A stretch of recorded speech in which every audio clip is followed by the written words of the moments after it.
René Descartes est-il le précurseur du transhumanisme? Voilà une grande question concernant ce philosophe français, un philosophe particulièrement connu,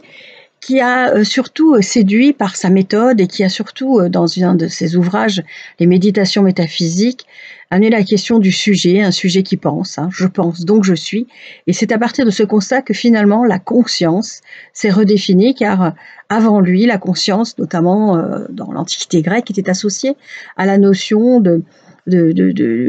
maîtrise de soi. Avoir la conscience, c'était être dans la maîtrise de ses passions, et surtout la conscience, c'était la bonne conscience que l'on pouvait avoir lorsque l'on s'appliquait en bon citoyen à se tenir à distance de ses passions et à surtout participer aux affaires de la cité. Mais revenons à Descartes. Descartes,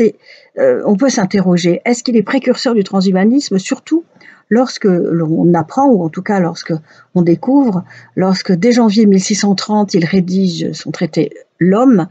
qu'il croit parvenir à trouver une médecine qui soit fondée en démonstration infaillible.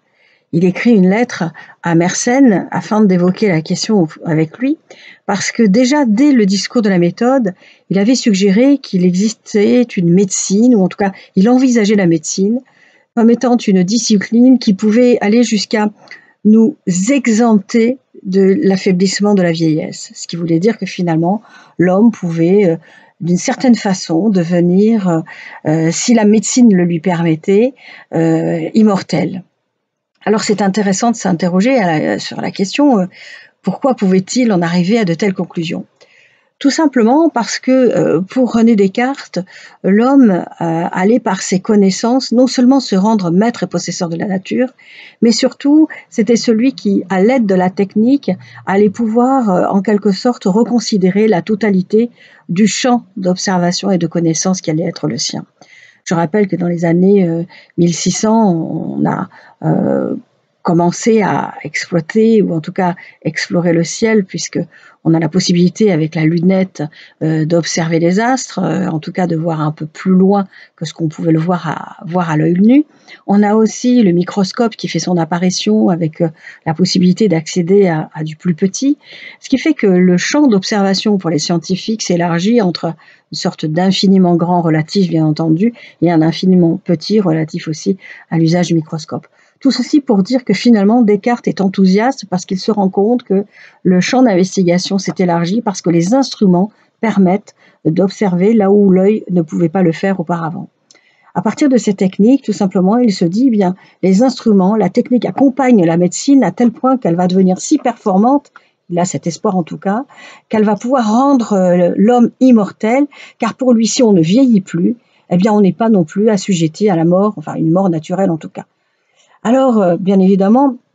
qu'envisageait-il lorsqu'il abordait la question du corps? Eh bien, tout simplement, pour lui, la médecine, si elle comprenait le corps, c'est parce qu'elle accédait à la mécanique du corps et elle pouvait le modéliser. À partir du moment où on pouvait modéliser le corps et avoir une maîtrise totale de ce corps humain, eh bien, on pouvait, en quelque sorte, par un acte de rationalité, comprendre son évolution, comprendre aussi les moments qui le touchaient comme s'il s'agissait d'accidents mécaniques, et à partir de ce moment-là, bien évidemment, on pouvait entrevoir des résolutions.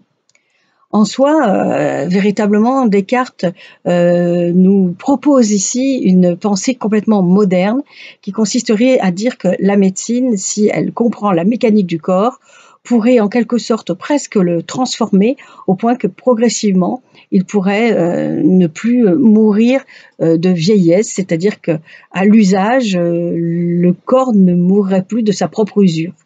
Alors bien évidemment, il a réfléchi à plusieurs questions. Il avait écrit en parallèle du traité de l'homme et des méditations métaphysiques un traité qui s'appelle Les Passions de l'âme. Et là, Descartes démontre que finalement, tous les hommes, même les plus faibles, peuvent en quelque sorte progressivement acquérir un pouvoir sur leurs passions.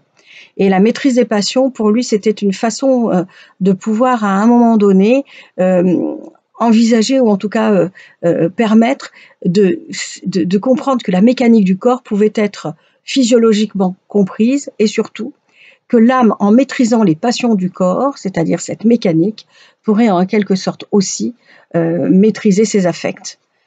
En quelque sorte, l'automatisme cartésien était une façon d'envisager la possibilité de la maîtrise de soi par soi. C'est une sorte d'idéal, de modélisation du corps qui permettait ainsi à Descartes non seulement d'envisager la perfectibilité du corps et sa continuité dans le temps, mais aussi la perfectibilité de l'homme qui, à terme, pourrait contrôler les automatismes de son corps au point d'en avoir une parfaite maîtrise. Il avait compris aussi qu'à l'inverse, le corps mécanique qui était influente pouvait interférer aussi sur l'âme, et donc il fallait à un moment donné qu'il y ait une sorte d'équilibre qui pouvait s'établir pour lui. Il pensait finalement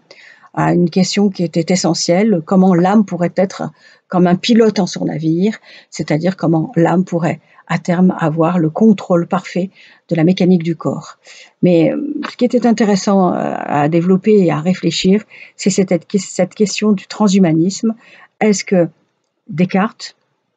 finalement, n'est pas le premier à avoir envisagé que la médecine pourrait conduire à l'immortalité et pas simplement